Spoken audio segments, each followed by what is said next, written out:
Welcome to Tech Leveler, I'm Lee, and in this super quick video I'm going to show you how to change your input and the HDMI without a remote. So on your LG Smart TV, all you need to do is locate the power button. This is normally directly in the middle of the telly under the LG logo. Then you want to press it once. This will bring up this menu here. Then you want to press that power button again once, and it will keep moving along the menu, so press it again if you need to get to the inputs. Once you're on the input, one long hold press, this will highlight the inputs. Then to change between inputs, single press on the power button and this will change the input you're currently on. And if you keep pressing it, it will keep filtering through the inputs on your TV.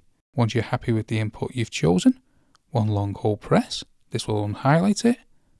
Then just leave the button alone and the menu will then go away on its own after a couple of seconds like that. So that's how to change an input or a HDMI without a remote on your LG Smart TV. Hope you found that video helpful. If you did, smash the like, smash the subscribe, and thank you for watching.